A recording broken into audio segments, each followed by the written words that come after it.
मेरा नाम तौकीर अब्बास है, रोल नंबर 48। जिसमें हो जाएगा how we can improve the quality of fodder.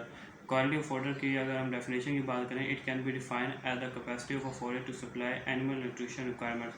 कि इसकी capacity of animal nutrition requirements हम कितनी दे रहे हैं फॉडर की, इसकी हम क्वालिटी मेजर कैसे कर सकते हैं। इसमें हम तीन चीज़ें करते हैं। क्रूड प्रोटीन कॉन्सेंट्रेशन क्या होती है, उसमें कितनी है, अवेलेबल एनर्जी कितनी है, और उसमें मिनरल्स कितने हैं। पर सबसे इंपॉर्टेंट जो इसमें बात होती है वो होती है कि उसकी इनटेक ऑफ फॉडर से वो उसकी परफॉर्मेंस कितनी आ रही है लाइफ स्टॉक की। तो क्रूड प्रोटीन कॉन्सेंट्रेशन की अगर बात की जाए तो ये इसकी नाइट्रोजनियस वैल्यू होती है, जो मोमेंट 6.25 होती है। अगर हमने किसी और की मालूम करनी होगी तो वो हम 6.2 मल्टीपल नाइट्रोजनियस वैल्यू। और वेरिएबल एनर्जी ये होती है कि हम इसमें से एनर्जी कितनी प्रोवाइड हो रही है। और मिनरल जैसा कैल्शियम, मैग्नीशियम, नाइट्रोजन वगैरह दूसरे ऐड होते हैं। अगर इसके मेथड तो बहुत सारे हैं, लेकिन अब मैं जो तीन बताऊंगा आपको। Maize as a fodder, development of fodder bank और hydroponic folder.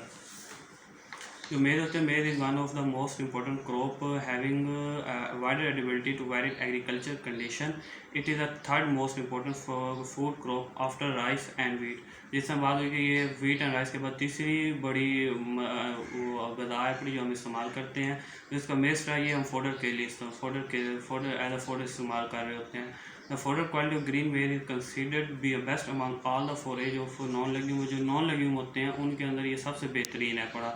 Maize is considered ideal forage because it grows quickly, produce high yields in rich nutrition, and help to increase body weight and milk quality in the cattle। जैसा बात हुई कि ये एक जल्दी उगता है, इसकी हाई न्यूट्रिशन होती है, और ये बॉडी वेट जो होता है उसका वो ज़्यादा करता है, और मिल्क की प्रोडक्शन जो होती है कैटल में वो भी ज़्यादा करती है।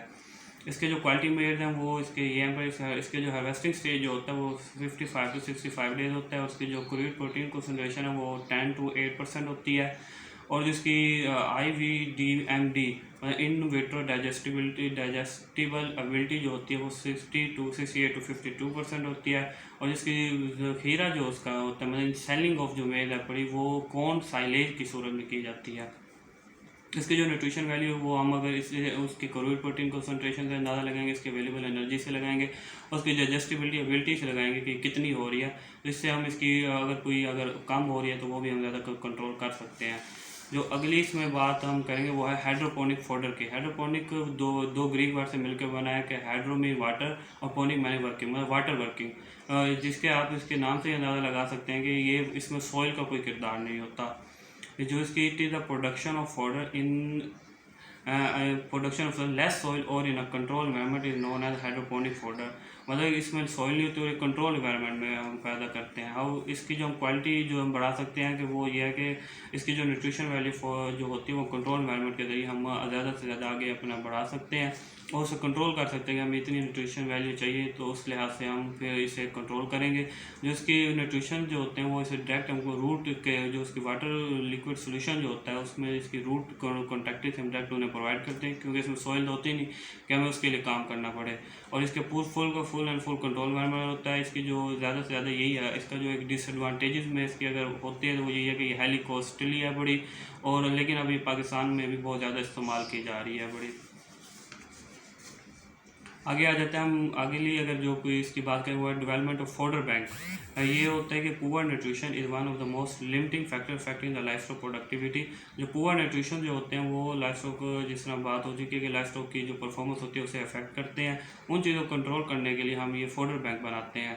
फोडर बैंक में हम ट्रीज उगा सकते हैं, श्रब्स होती हैं, रूट्स होती हैं मुख्तलिफ़ किस्म की, और पास्चर टाइप मतलब एरिया वो अपना बना सकते हैं। उसमें न्यूट्रिशन अपनी मर्ज़ी के इस्तेमाल कर सकते हैं, मतलब वो हम ऑर्गेनिक जिस तरह फार्मिंग टाइप ये होता है। और इसकी जो एक एग्जांपल जो हम यहाँ पे अगर करेंगे जो वो है, पर इसकी एग्जांपल जो इसकी है वो ग्लाइसीडिया सीपियम है पड़ा। ग्लाइसीडिया सीपियम ये एक ट्री टाइप होता है, ट्रीज होता है कि जो उगाया जाता है, उससे हम इसके जो उसके फोडर स्टॉक होते हैं वो की जाती है। इसकी अगर हम मैनेजमेंट की बात करें तो वो उसमें आ जाता है कि to promote establishment of a healthy root system the first harvest should be delayed until trees are 9 to 20 month. जिससे मैंने कहा कि इसके 9 से 21 महीनों तक और इसे रखा जाता है ताकि इसकी जो हार्वेस्ट जो डिलेड किया जाए कि ज़्यादा से ज़्यादा न्यूट्रिशन का ले सके। और ये एक हाईली कॉस्ट मतलब फोडर बैंक होता है कि इसमें कैपिटल, लेबर वगैरह हर चीज़ बहुत ज़्यादा इस्तेमाल की जाती है। तो ये वही फार्मर इस्तेमाल करते हैं जिनका हाईली स्केल डेवलप हुआ होता है, वो अपने मिल्क प्रोडक्ट्स वगैरह जिस तरह उनका आउटपुट से वो ज़्यादा से ज़्यादा हासिल कर रहे होते हैं, तो वही इसे अफोर्ड करते हैं पाकिस्तान में और वही इसे इस्तेमाल कर सकते हैं। इसकी जो सबसे जो मेन बात होती है वो इसकी ड्राई सीजन मैनेजमेंट है पड़ी। A dry season fodder production is the main objective of fodder bank management. मतलब ये इसकी मेन बात है, मेन चीज़ होती है कि इसकी ड्राई सीजन में इसे किस तरह मेनटेन किया जाए। 6 to 8 weeks before the beginning of the dry season, trees should be cut to be the recommended height।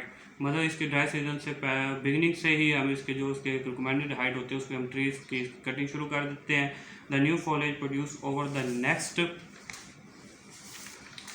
Few week will be retain. जो उसका न्यू फॉलेज होता है उसे हम अगले चंद हफ्तों तक वहीं पे मेंटेन रखते हैं ताकि वो अपनी न्यूट्रिशन क्वालिटी पूरी की पूरी मेंटेन कर सके। और आगे इसकी आ जाता है कि left cut to 4 to 6 glass, जिस तरह हम आगे इसमें gliricidia sepium will not retain is leave in dry season. Gliricidia sepium होता है वो इसके अपने लीव्स इसमें दोबारा कायम नहीं रख सकता, रिटेन नहीं करता, इस वजह से वो ऐसे ड्राई सीजन मैनेजमेंट के लिहाज से इसे उससे कंट्रोल किया जाता है ताकि उससे फॉलेज उसके जो साइलेज वगैरह जो हमने हासिल करना है वो हम कर सकें। दिस में be true for other species, ये दूसरी स्पीशीज़ के लिए भी तो सही है पड़ा। When the dry season is very long और the area of fodder bank very large, the pre dry season harvest should occur in phases. अगर ड्राई सीजन बहुत ज़्यादा लंबा हो रहा है तो उसे हम काबू करने के लिए कि इसकी न्यूट्रिशन वैल्यू का क्वालिटी जो है पड़ी वो सेम टू सेम रहे, जिस वजह हम इसकी प्री हार्वेस्टिंग भी शुरू कर देते हैं। This will be sure that fodder is available may exceed normal needs. The excess may be used to increase animal reasons, make silage for dry season. As or much crops dry season regrowth will be slow and cutting frequencies may be needed। इसकी जो cutting frequency वो भी हम ज़्यादा से ज़्यादा इस्तेमाल कर लेते हैं। इसकी जो एक मेन वजह ये होती है बनाने की कि एक जो वो होता है मतलब फील्ड होती है कैटल की जो रिहाइश होती है उससे ये बहुत दूर बनाए जाते हैं, तो इस ड्राई सीजन की वजह से इनमें वो सूखा पाना आ जाता है। इस वजह से हम ये वेट जो ग्रासेज होते हैं उन्हें काबू करने के लिए फॉडर बैंक डेवलप करते हैं। और इसमें एक और बात आती है जो इसकी डेवलपमेंट के लिए जो इसकी मेन मैनेजमेंट होती है कि ये बहुत कंट्रोल स्पेस में मतलब क्लोज स्पेस में इसे बनाया जाता है ताकि इसके ज़्यादा से ज़्यादा इसकी न्यूट्रिशन वैल्यू इसकी वेट स्टेज जो होती है वो कायम से कायम रहे और उनमें ज़्यादा कोई मुश्किल ना हो।